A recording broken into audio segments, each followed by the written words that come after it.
Hello and welcome to achiever 5 dear learners of IGNOU MS psychology second year के clinical psychology के students के लिए easy notes का explanation चल रहा है। एमपीसीई 013 जो आपका थर्ड पेपर है क्लिनिकल साइकोलॉजी का थर्ड थ्योरी पेपर, उसकी कुछ इंपॉर्टेंट टॉपिक्स को हम कवर कर रहे हैं जो आपके एग्जामिनेशन के लिए बहुत ज्यादा इंपॉर्टेंट है। अगर आप लास्ट मिनट तक भी नहीं पढ़ पाए हैं तो भी इन वीडियो एक्सप्लेनेशन से आपको अंडरस्टैंडिंग डेवलप करने में बहुत हेल्प मिलेगी। और आज जो है हमारा फोर्थ वीडियो है सीरीज में। फोर्थ सीरीज में तो सभी जो आपके 11, 12, 13 है सभी एक साथ कनेक्टेड है, लेकिन 13th पेपर का ये फोर्थ वीडियो है। इससे पहले के 13th टॉपिक तक हम प्रीवियस 3 वीडियोस में कवर कर चुके हैं। आज बात करेंगे डायडिक डेवलपमेंटल साइकोथेरेपी के बारे में और कुछ और भी थेरेपीज के बारे में आगे बातें चलेंगी। फिलहाल जो फर्स्ट टॉपिक है स्क्रीन पर आपको दिख रहा है, और जब भी डेवलपमेंट वर्ड आता है ना तो कहीं ना कहीं ये बच्चों से जुड़ा हुआ होता है। वैसे तो डेवलपमेंट थ्रू आउट लाइफ चलता है, लेकिन फिर भी आपने देखा है कि न्यूरो डेवलपमेंटल डिसऑर्डर जो होते हैं वो बच्चों से जुड़े हुए होते हैं, तो कुछ कनेक्शन यहाँ पर ये बिल्ड करता है। तो ऐसे समझ लीजिए कि ये जो साइकोथेरेपी है ये स्पेसिफिकली बच्चों पे वर्क करती है, और ऐसे बच्चों पे वर्क करती है जो अटैचमेंट के डिसऑर्डर से सफर कर रहे होते हैं। तो आगे डिटेल में हम इसे पढ़ते हैं थोड़ा सा। Dyadic developmental psychotherapy is a therapeutic approach developed by Daniel A Hughes to treat children with attachment disorders often caused by early trauma, neglect और अब्यूज। बच्चे कई बार जो केयर गिवर्स होते हैं उनके थ्रू बच्चों को ट्रॉमा, नेग्लेक्ट या अब्यूज फील हो सकता है। नेग्लेक्ट तब फील हो सकता है जब पेरेंट्स बहुत ज्यादा एम्बिशियस होते हैं, अपने वर्क को लेके बहुत ज्यादा कंसर्न होते हैं, बच्चों की तरफ ध्यान नहीं देते, तब उनको नेग्लेक्ट फील हो सकता है। अब्यूजिव भी हो सकता है, कई बार घर का माहौल इतना टॉक्सिक होता है कि बच्चों के ऊपर वो चीजें निकाली जाती हैं, तो ऐसे में बच्चे ट्रॉमा फील कर सकते हैं, अब्यूजिव एनवायरनमेंट में रह सकते हैं। ये जो थेरेपी है this focuses on improving the emotional connection between children and their care givers. दो लोगों के साथ ये काम करती है, लेकिन मेजर वर्क चिल्ड्रन पर रहता है। Helping to create secure attachment and foster emotional healing. जब यहाँ पर बच्चों को उस तरीके से ट्रीट किया जाता है तो उनको इमोशनल हीलिंग मिलती है। उनको इमोशनल हीलिंग देना ही इसका काम है।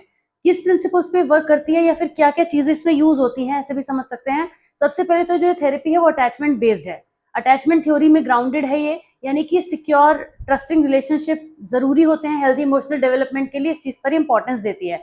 तो अटैचमेंट को ही इंपॉर्टेंट मानती है, but in a positive way, positive तरीके से अटैचमेंट होना चाहिए।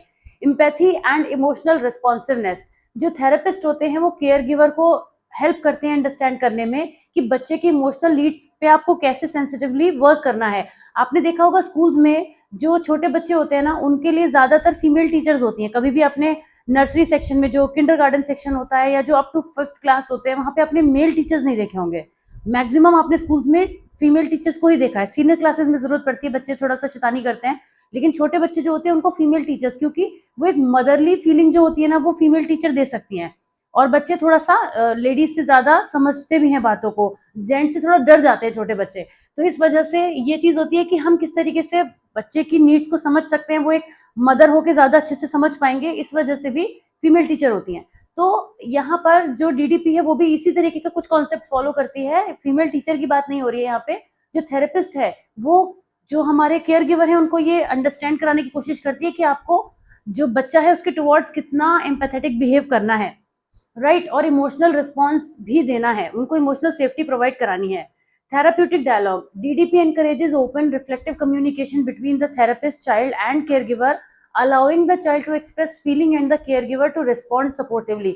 बच्चे जो होते हैं ना वो डर की वजह से अपनी बातों को नहीं कहते, शर्म की वजह से नहीं कहते, या फिर ये भी होता है कि बच्चों को कहना ही नहीं आता है अपनी बात को। तो यहाँ पर उनको इस तरीके से ट्रीट किया जाता है कि वो अपनी चीजों को बाहर निकाल सके। प्ले बेस्ड टेक्निक्स, या इसके लिए हम इमोशनल एक्सप्लोरेशन के लिए बहुत सारी प्ले बेस्ड टेक्निक्स का यूज कर सकते हैं, क्योंकि बच्चों के साथ ना इनडायरेक्ट वे में बहुत सारी चीजें की जा सकती हैं। बच्चों के साथ तो ये सोचने की भी जरूरत नहीं है कि हम इनडायरेक्ट करेंगे तो वो कुछ समझेंगे, वो बच्चे हैं वो नहीं समझेंगे, लेकिन हमें वो चीजें मिल जाएंगी जो हमें चाहिए। तो इसकी जरूरत रहती है, यहाँ पे प्ले बेस्ड टेक्निक्स यूज की जाती हैं।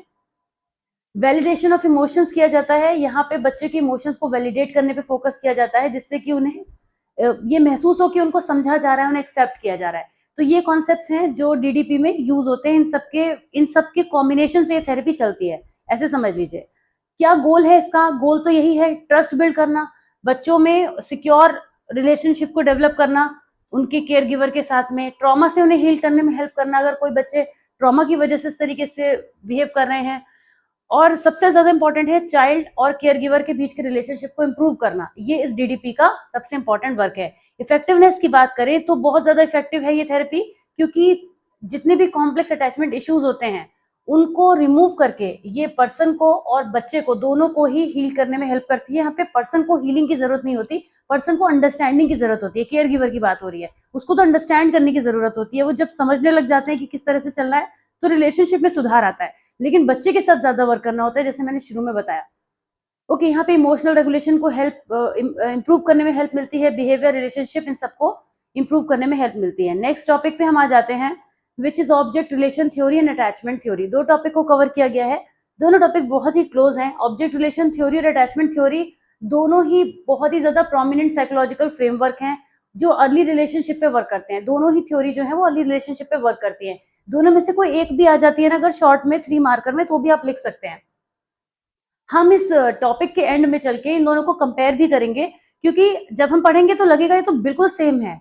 तो अगर दोनों आ गई तो दोनों में हम क्या करेंगे, वैसे दोनों एक साथ नहीं आती हैं, लेकिन हाँ कंपेयर करते हुए भी बात करेंगे लास्ट में कि क्या डिफरेंस क्या है दोनों में। ऑब्जेक्ट रिलेशन थ्योरी पे पहले बात कर लेते हैं। ये ऑब्जेक्ट रिलेशन थ्योरी ये कहती है कि जो भी केयर गिवर है वो एक ऑब्जेक्ट है, an object with all feelings. किसी ऑब्जेक्ट में कोई फीलिंग नहीं होती है, उसको जब ऑब्जेक्ट वर्ड यूज करते हैं तो मतलब किसी नॉन लिविंग थिंग की हम बात कर रहे होते हैं, जनरली यही होता है। लेकिन यहाँ पर हमारा जो ऑब्जेक्ट है वो नॉन लिविंग नहीं है, उसमें इमोशंस हैं, उसमें केयर है, उसमें कंसर्न है, उसमें कुछ डिफिकल्टीज और बुराइयां भी हैं। तो वो जो ऑब्जेक्ट है वो कौन है, हमारा केयर गिवर है। तो उसके साथ रिलेशनशिप बनाना किस तरीके से चीजें वर्क करती हैं ये हम समझेंगे। ये ब्रिटिश साइको एनालिस्ट जो थे मेलानाई क्लाइन, डोनाल्ड विनिकॉट, बाकी लोगों ने मिलके ये डेवलप की थी। Object relation theory centers on the idea that early connections with care givers, जिनको हम ऑब्जेक्ट कहते हैं, shape an individual's emotional development and personality. Care giver जिस भी बच्चे का ख्याल रखते हैं उसका इमोशनल डेवलपमेंट उनकी वजह से होता है, ये इस थ्योरी में कहा जाता है। और दूसरी बात, उनकी पर्सनैलिटी भी जो बिल्ड होती है उसमें भी केयर गिवर का रोल होता है, उस ऑब्जेक्ट का रोल होता है जिसके साथ रिलेशनशिप में बच्चा रहता है। सिंपल सी बात है ना। In this theory, the objects are not physical objects but significant people or emotional representation of people such as parents, caregivers और other attachment figure, जो भी हो सकते हैं, जो कह सकते हैं ग्रैंड पेरेंट्स हो सकते हैं या फिर सिबलिंग्स हो सकते हैं, वो लोग जो बहुत क्लोज रहते हैं बच्चे के शुरुआत से। अब क्या की कॉन्सेप्ट्स हैं ऑब्जेक्ट रिलेशन थ्योरी में, मतलब ये किन चीजों के साथ मिलकर वर्क करती है।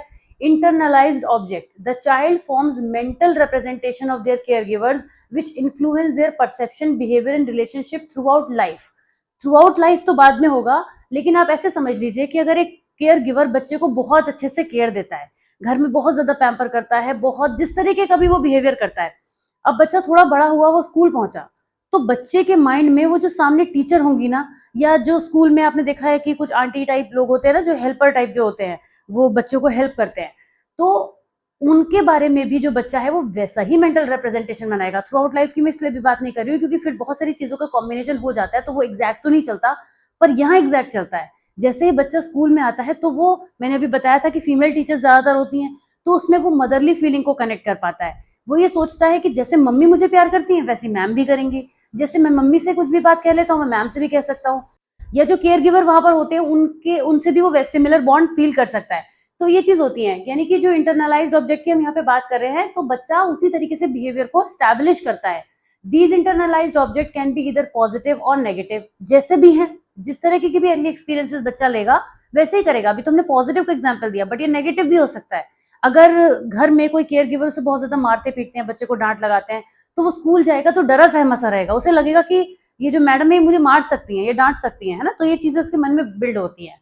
तो ये जो ऑब्जेक्ट रिलेशन थ्योरी है वो ये बताती है कि वो जो ऑब्जेक्ट्स है ना जिनकी हम बात कर रहे हैं, वो सिर्फ उस एरिया में ही नहीं, उतने ही करीब नहीं, बाकी एक्सपेंड होने पर भी जो जो लोग उसे लाइफ में मिलेंगे उसके टुवर्ड वो वैसा ही हॉस्टाइल बिहेवियर बनाएगा। Separation individuation, this process involves a child developing a sense of self and autonomy while still maintaining emotional connection with caregivers। जब धीरे धीरे बच्चा बड़ा होता है तो वो बच्चा ये समझने लगता है कि मेरा जो भी रिलेशनशिप बिल्ड हो रहा है मेरे केयर गिवर के साथ में वो तो है ही, लेकिन मैं एज एन इंडिविजुअल भी कुछ हूँ, तो उसको अपनी इंडिविजुअलिटी समझ में आनी शुरू हो जाती है। ये भी थ्योरी में इंक्लूड किया जाता है। Projective identification, this occurs when individual project unwanted feelings और aspects of themselves onto other, often unconsciously, in an effort to manage emotional conflict. होता है, ये चीज तो बहुत कॉमन है, सभी करते हैं कि बच्चा जो है ना वो अपनी जो भी उसका इमोशनल कॉन्फ्लिक्ट है उसको थ्रो करता है केयर गिवर पर। जो उसके सबसे करीब होगा ना, उसी पर वो अपने इमोशंस को थ्रो करेगा। ऐसा नहीं हो सकता किसी भी रैंडम पर्सन से वो शेयर कर ले अपने इमोशंस को, वो बच्चा उसके संग शेयर करने लगता है। ये भी हम ऑब्जेक्ट रिलेशन थ्योरी में समझते हैं। तो ये सजेस्ट करती है कि अर्ली रिलेशनशिप में अगर किसी भी तरीके का डिस्ट्रप्शन होगा तो बच्चा लाइफ में अच्छे रिलेशनशिप और अडल्ट रिलेशनशिप भी अच्छे से नहीं फॉलो कर पाएगा, नहीं बना पाएगा। और ये जो इंटरनलाइज्ड ऑब्जेक्ट होते हैं, ये उसके अडल्टहुड तक भी बिहेवियर को शेप करते रहते हैं, फर्दर ऑन करते रहते हैं। तो ऑब्जेक्ट रिलेशन थ्योरी में आपने ये समझा कि जो ऑब्जेक्ट है उसके संग जैसा रिलेशनशिप है, हमारी लाइफ यानी बच्चे की लाइफ उसी तरीके से आगे डेवलप होती है। ये कोर कॉन्सेप्ट हो गया। अब आती है अटैचमेंट थ्योरी। अटैचमेंट थ्योरी में क्या अलग है? ये जो थ्योरी है, this was developed by John Bowlby, and ये थ्योरी फोकस करती है on the bonds formed between children and their primary caregivers and how these bonds influence emotional and social development। अब देख के तो ऐसा लग रहा है कि वही बात हो रही है, लेकिन फर्क है। मैं आपको समझाती हूँ कैसे। Attachment is seen as a fundamental need for survival, and the quality of these early bonds shape how individual interact in later relationship। हमने जब ऑब्जेक्ट रिलेशन थ्योरी पढ़ी थी तो उसमें हमने ऑब्जेक्ट के साथ रिलेशनशिप पढ़ा, वो पॉजिटिव है, नेगेटिव है, जैसा भी है। अटैचमेंट थ्योरी में आके हम अटैचमेंट पे फोकस हो गए। अटैचमेंट जब आपको किसी से होता है तो क्या नेगेटिव होता है? अटैचमेंट आपको हमेशा पॉजिटिव होता है। तो यहाँ पे अटैचमेंट को कहा जा रहा है इस थ्योरी में, इस पर्टिकुलर पे हम फोकस कर रहे हैं कि अटैचमेंट एक फंडामेंटल नीड है, हर पर्सन की नीड है। जब हम किसी से अटैच्ड होते हैं तो हमें अच्छा फील होता है, या कोई हमसे अटैच्ड है तो भी हमें अच्छा फील होता है। अटैचमेंट हमेशा पॉजिटिव फीलिंग लेकर आता है। तो उससे क्या होता है कि हमारी जो लाइफ की क्वालिटी है वो इम्प्रूव होती है। आप जब किसी के साथ रिलेशनशिप में होते हैं, दोस्ती में है या फिर किसी और तरीके की रिलेशनशिप में है, तो आप हमेशा अच्छा फील करेंगे, क्योंकि आपका उस पर्सन के संग अटैचमेंट है। टू वे अगर चीजें होती हैं तो, अब वन वे चल रहा है, एक तरफा तो प्यार होगा, तो जाहिर सी बात है उसमें कुछ अच्छा होने वाला है नहीं। तो यहाँ पे हम ये समझ पा रहे हैं कि अगर अटैचमेंट होता है और वो पॉजिटिव नोट पे चलता रहे तो चीजें बहुत बेहतर हो सकती हैं। अटैचमेंट थ्योरी में जिन कॉन्सेप्ट्स पे वर्क करेंगे उनमें वहां पे केयर गिवर तो रहेंगे, यहाँ पे भी बच्चा और केयर गिवर ही है, आप उस वाले रिलेशनशिप पे मत जाइए। फिलहाल यही समझिए कि अटैचमेंट थ्योरी भी उसी चीज पर बात कर रही है। लेकिन यहाँ पे ये कहते हैं कि जितना सिक्योर अटैचमेंट होगा उतना चीजें अच्छी होंगी। Children who have a consistent responsive care giver develop a secure attachment.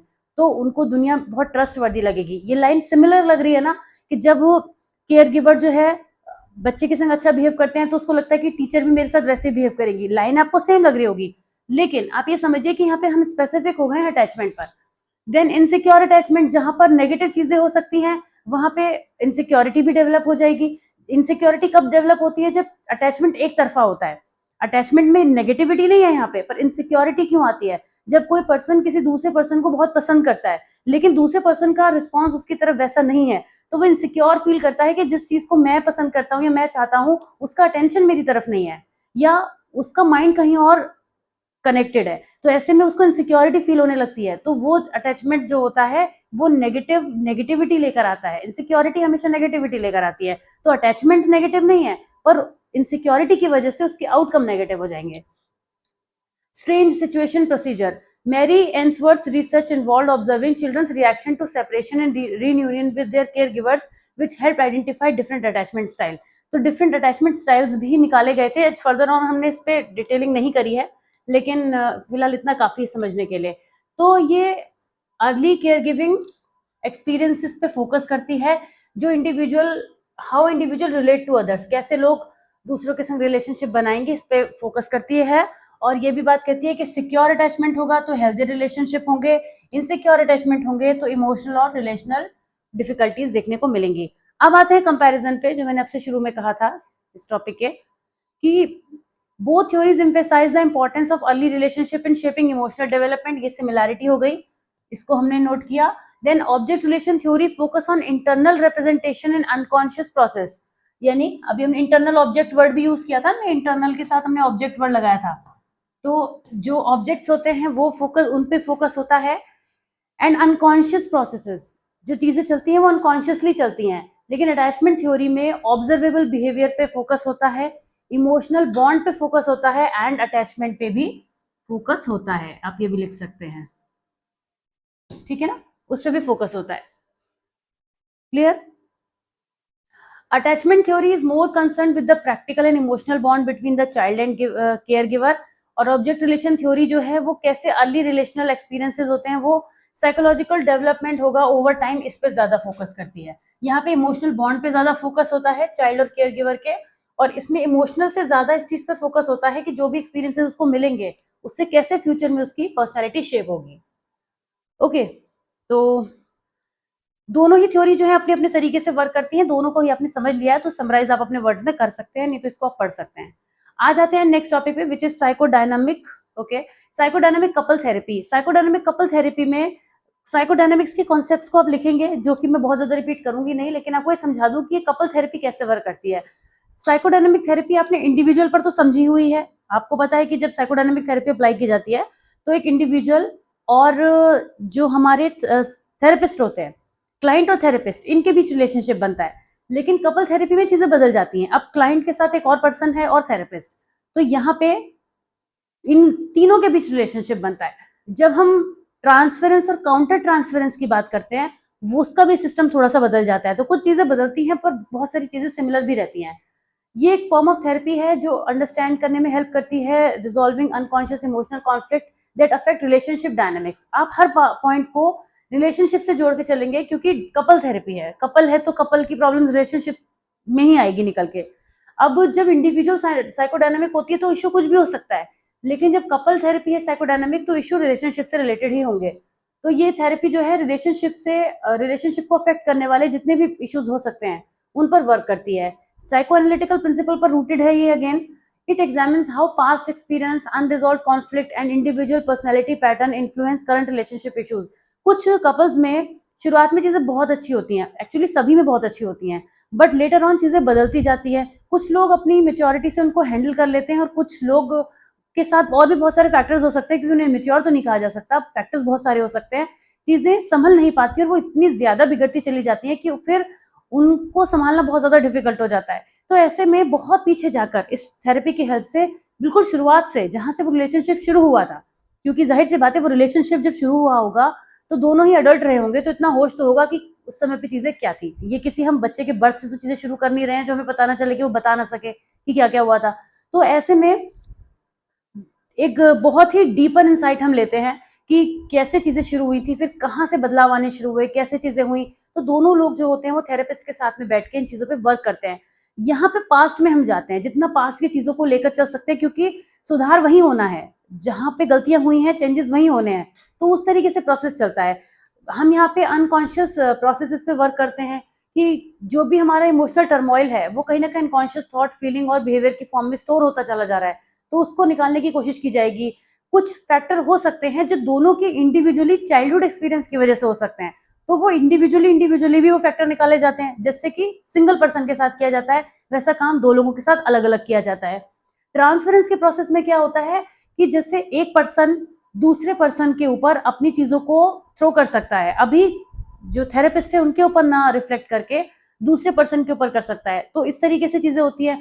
Transference का प्रोसेस होने के बाद काउंटर ट्रांसफरेंस का प्रोसेस भी होता है। थेरेपिस्ट के अपने भी अनकॉन्शियस रिएक्शन हो सकते हैं that can also be useful. These reactions provide insight into the couple's relational dynamics and can help identify underlying emotional pattern. तो counter transference भी होता है। Repetition compulsion. Couples often unknowingly repeat unhealthy patterns from past relationships, such as the way they interact with each other, which may mirror past conflict with parent or significant other. यानी कि दो लोगों के बीच में अगर चाहे वो कोई भी रिलेशनशिप हो, जिस तरीके का भी है, उसके अलावा जो रिलेशनशिप एग्जिस्ट करते हैं उनमें वो जिस तरीके से बिहेव करते हैं, हो सकता है वो पैटर्न वहां पे अप्लाई ना हो। जैसे आप अपने दोस्तों से जैसे भी बात करें वैसे आके पेरेंट्स से तो नहीं कर सकते, राइट? और जैसे पेरेंट्स के साथ आपका बिहेवियर है वैसा आप दोस्तों से नहीं कर सकते। तो अगर उसी चीज को आप मिक्स कर रहे हैं तो भी प्रॉब्लम हो सकती है। तो ये भी समझने की कोशिश की जाती है कि कहाँ प्रॉब्लम आ रही है। थेराप्यूटिक प्रोसेसेस की बात करें तो पास्ट को एक्सप्लोर किया जाता है बहुत ही डिटेल में, और ये जानने की कोशिश की जाती है एक दूसरे के संग क्या रिलेशनशिप इश्यूज थे, फिर एज एन इंडिविजुअल उनका अपनी लाइफ में कोई प्रॉब्लम रही है जिसकी वजह से उनका बिहेवियर ऐसा हुआ जो शुरुआत में नहीं नजर आया लेकिन बाद में दिखने लगा। तो पास्ट को हर तरीके से एक्सप्लोर किया जाता है। पैटर्न को अंडरस्टैंड किया जाता है कि जो भी पास्ट इंटरेक्शन थे, पास्ट रिलेशनशिप थे, या जो भी चीजें उनकी लाइफ में अदरवाइज साइड में चल रही हैं उनका कैसे इम्पैक्ट आ रहा है, तो उन पैटर्न को अंडरस्टैंड करने की कोशिश की जाती है।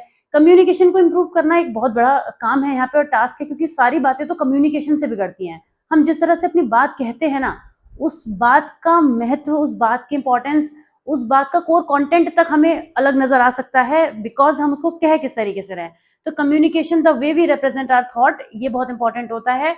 और इमोशनल रेगुलेशन भी किया जाता है कि कौन सी वो चीजें हैं जो किसी को इमोशनली ट्रिगर करती हैं, क्योंकि कोई भी पर्सन जब किसी भी तरीके का मिसबिहेवियर करता है तो कहीं ना कहीं पर वो इमोशनली हर्ट होता है। तो हम उसके ट्रिगर को समझें कि वो बातें उससे ना करे, तभी चीजें बेहतर हो सकती हैं। रिलेशनशिप में तो खास तौर से ये चीज होती है। साइकोडायनामिक कपल थेरेपी का गोल क्या क्या हो सकता है, आप खुद ही सोचिए। इमोशनल इंटीमेसी को मेंटेन करना, कॉन्फ्लिक्ट को रिजोल्व करना, ऑफ कोर्स बेहतर अंडरस्टैंडिंग दोनों के बीच में बनाना, रिलेशनशिप इंप्रूव करना, बहुत सारे पॉइंटर्स में भी लिख सकते हैं। पर्सनल ग्रोथ पे भी वर्क किया जाता है, क्योंकि पर्सनल ग्रोथ भी रुक जाती है जब दो लोग एक साथ सही से नहीं चल पाते। तो कुल मिलाकर डीप एक्सप्लोरेशन होता है अनकॉन्शियस का, और बहुत सारी चीजों का जो भी हमने समझा है उसकी हेल्प से हम अंडरस्टैंड करते हैं। नेक्स्ट टॉपिक है हमारा आज की क्लास का लास्ट टॉपिक रहेगा, types of insight in psychotherapy. वो कौन कौन सी इंसाइट्स होती हैं साइकोथेरेपी में जो यूज होती हैं। In psychotherapy, insight refers to the understanding a person gains about themselves, their behavior, emotion and underlying pattern. Insight का मतलब होता है सूझबूझ, अपने बारे में क्या समझ है आपको, खुद की क्या अंडरस्टैंडिंग है सेल्फ की, वो सब इंसाइट के अंदर आता है। This understanding is crucial for self awareness and growth. Several type के इंसाइट्स हैं जो कि थेरेप्यूटिक प्रोसेसेस में यूज होते हैं। सबसे पहले cognitive insight. Cognitive insight refers to the awareness of one's thought pattern and belief, especially those who may be distorted or irrational. कई लोग ऐसे होते हैं जो अपने नेगेटिव थॉट पैटर्न को आइडेंटिफाई कर लेते हैं और उसके बाद उस पर वर्क करते हैं और फिर कोशिश करते हैं वो चीज रिपीट ना हो। अनइंटेंशनली हो जाए तो अलग बात है, बट इंटेंशनली नहीं करते। लेकिन ये सब में नहीं होती है, पर इसको अवेक करने का काम किया जाता है डिफरेंट थेरेपीज की हेल्प से। यानी कि हम उसको चैलेंज करेंगे, उसको समझाएंगे। कई बार होता है ना, हम अपने फैमिली मेंबर्स को या दोस्तों को समझाते हैं कि आप ऐसा सोच तो रहे हो, लेकिन क्या आपने इसके पीछे ये बात सोची, क्या आपको लगता है कि ऐसा करने से ऐसा हो सकता था, क्या आपको लगता है कि आपकी बात वहां पर इस तरीके से फिट हो रही थी।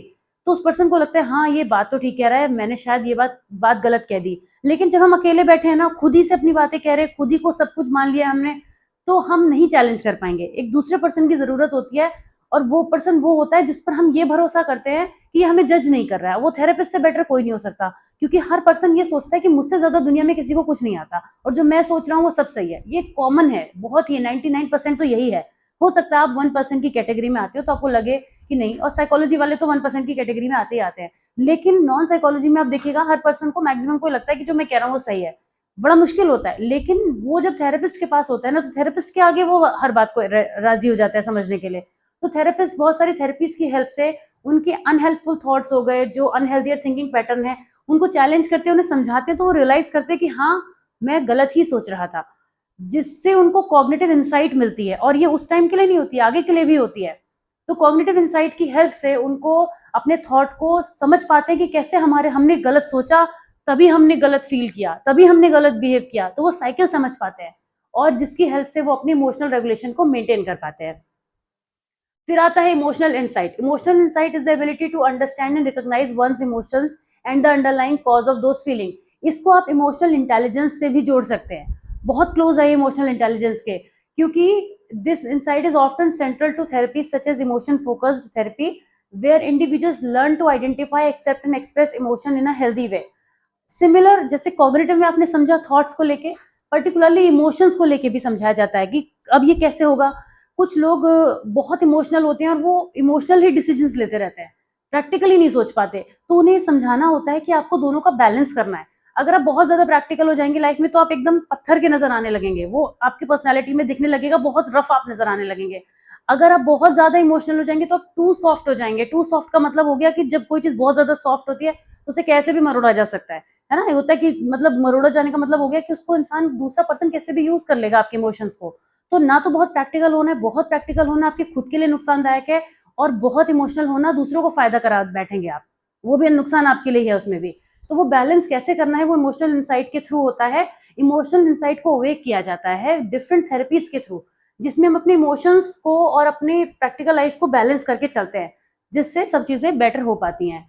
Interpersonal insight. इंटरपर्सनल इंसाइट्स में हम ये समझते हैं कि दूसरे के साथ हमारा रिलेशनशिप जो है, उसमें चीजें कैसे सिंक में बैठेंगी। इंटरपर्सनल यानी दूसरों के साथ जो रिलेशनशिप है। It allows individual to reflect on how their action, communication style और इमोशनल रिस्पॉन्सेज दूसरों के साथ इंटरेक्शन में, दूसरों के साथ चीजों में इम्पैक्ट डाल रहे हैं। और इंटरपर्सनल थेरेपी होती है जो, उसकी हेल्प से हम ये अंडरस्टैंड कराने की कोशिश करते हैं ये कई लोग होते हैं ना, किसी बिहेवियर को गलत करते हैं, फिर वो कहते हैं हमने अब बहुत सुधार कर लिया है, अब जब मैं किसी से मिलता हूँ तो मैं ऐसा नहीं करता, अब जब मेरी किसी से बात होती है तो मैं इस बात का ध्यान रखता हूँ। तो ये सब क्या है? ये इंटरपर्सनल इंसाइट है जो उसके अंदर अब अवेक हो गई है। छोटी मोटी चीजों में तो लोग खुद भी समझ जाते हैं, लेकिन जब ये चीज बहुत बड़ी, आपको कोई बहुत बिहेवियरल इशू होता है, आपको कोई बहुत पर्सनैलिटी डिसऑर्डर होता है, तब इंटरपर्सनल इंसाइट को अवेक कराना बहुत जरूरी हो जाता है, क्योंकि ये समझाना पड़ता है कि भाई आपके इस बिहेवियर की वजह से दूसरे को तो प्रॉब्लम हो ही रही है, उस प्रॉब्लम से आप भी सफर कर रहे हो, उसका रिवर्स इम्पैक्ट आप पर भी आ रहा है। तो ये इंसाइट को अवेक कराना जरूरी होता है। इंसाइट इनटू द अनकॉन्शियस थोड़ी डिफिकल्ट होता है इस पर फोकस करना, लेकिन ये जो है साइको एनालिसिस के थ्रू इसको भी हम एक्सप्लोर कर सकते हैं। मतलब हमसे मेरा मतलब अगेन हो गया, थेरेपिस्ट कर सकते हैं। और यहाँ पर इन जो पर्सन है उससे ज्यादा कमांड थेरेपिस्ट के हाथ में होती है, क्लाइंट के हाथ में उसके अनकॉन्शियस की कमांड होना बहुत मुश्किल है। दैट्स वेरी वेरी रेयर, मतलब नहीं ही कह दूं तो ज्यादा अच्छा रहेगा। It involves exploring deeper unconscious factors that shape the individuals current emotional state और रिलेशनशिप पैटर्न। ये जब हम इसको लेकर आते हैं सरफेस पे तो इंडिविजुअल को क्लैरिटी मिलती है, और इसमें हर बार ही थेरेपिस्ट को अपना रोल प्ले करना पड़ेगा, क्योंकि इंडिविजुअल उतना स्मार्टली यहाँ पे चाह कर भी नहीं कर सकते। एग्जिस्टेंशियल इंसाइट, एग्जिस्टेंशियल इंसाइट का मतलब होता है कि हम लाइफ में जो भी चीजें कर रहे हैं, हमारा पर्पस, हमारी मोर्टैलिटी, फ्रीडम, इनको लेकर हमारे जो सेंस है, मीनिंग मेकिंग प्रोसेस है, जो हमारा सेल्फ का सेंस है वो कितना है, कितना बेहतर है। यानी अपने एग्जिस्टेंस को लेकर जो हमारी इंसाइट है ना, उसको अवेक करने के लिए भी थेरेपिस्ट वर्क करते हैं, और एग्जिस्टेंशियल थेरेपी एक्सेट्रा का यूज करते हैं इसको अवेक करने के लिए। ये तभी यूज होती है जब इससे एसोसिएटेड प्रॉब्लम होती है, वरना जबरदस्ती करने की जरूरत नहीं है, और ये हर एक में रहे ये भी जरूरी नहीं है।